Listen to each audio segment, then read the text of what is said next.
जय भोलेनाथ मित्रों, आज हम आपको लेकर चल रहे हैं एक ऐसी दिव्य यात्रा पर जो श्रद्धा, भक्ति और भारतीय संस्कृति की महक से परिपूर्ण है। जी हाँ, हम बात कर रहे हैं हिमालय की गोद में विराजमान भगवान शिव के पवित्र धाम श्री केदारनाथ मंदिर की, जहाँ हर श्वास में महादेव का स्मरण है और हर कदम पर भक्ति का अनुभव। यात्रा का शुभारंभ होता है तीर्थराज प्रयागराज जंक्शन से। यहीं से हमें लेना है योग नगरी ऋषिकेश एक्सप्रेस, गाड़ी संख्या 14,229। ये ट्रेन केवल रविवार, मंगलवार और बृहस्पतिवार की रात 11:55 पर प्रयागराज से चलती है। जैसे ही ट्रेन की सीटी बजती है और गाड़ी आगे बढ़ती है, मन भक्ति रस में डूब जाता है। हृदय में एक ही विचार उत्पन्न होता है, अब मैं उस भूमि की ओर बढ़ रहा हूँ जहाँ स्वयं भोलेनाथ का निवास है। लगभग 13 घंटे की यात्रा के बाद हम पहुंचते हैं हरिद्वार जंक्शन। रेलवे स्टेशन पर उतरते ही वातावरण भक्तिमय हो जाता है।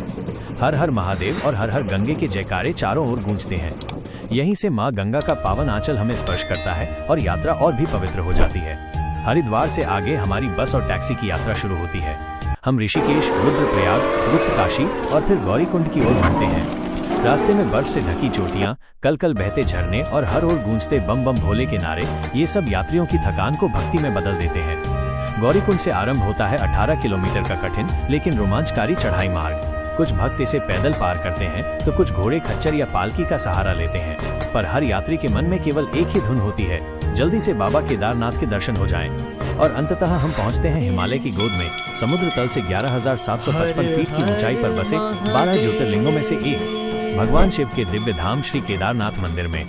यहाँ पहुँचते ही ठंडी हवाएं, मंदिर की घंटियों की गूंज और बर्फ से ढकी चोटियां मन को अलौकिक अनुभव कराती हैं। ऐसा लगता है मानो हम धरती पर नहीं, स्वर्ग की सीढ़ियों पर खड़े हों। केदारनाथ मंदिर न केवल 12 ज्योतिर्लिंगों में से एक है, बल्कि 4 धाम यात्रा का भी मुख्य केंद्र है। मान्यता है कि महाभारत युद्ध के बाद पांडवों ने यहीं आकर भगवान शिव का आशीर्वाद प्राप्त किया था। कहा जाता है कि भगवान शिव ने बैल का रूप धारण कर यहाँ पांडवों को दर्शन दिए।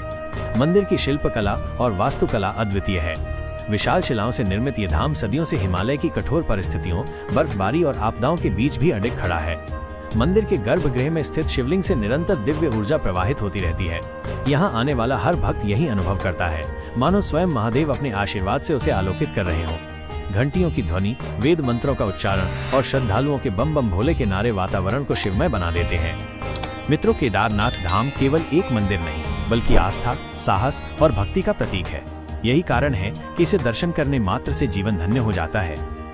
तो प्रिय मित्रों, ये थी हमारी प्रयागराज से केदारनाथ धाम तक की दिव्य यात्रा। यदि आपको ये यात्रा पसंद आई हो तो चैनल को सब्सक्राइब करें, वीडियो को लाइक करें और कमेंट बॉक्स में बताइए अगली बार आप किस पावन धाम की यात्रा देखना चाहते हैं। मिलते हैं अगली भक्ति रस से परिपूर्ण यात्रा में। जय भोलेनाथ, जय गौ माता।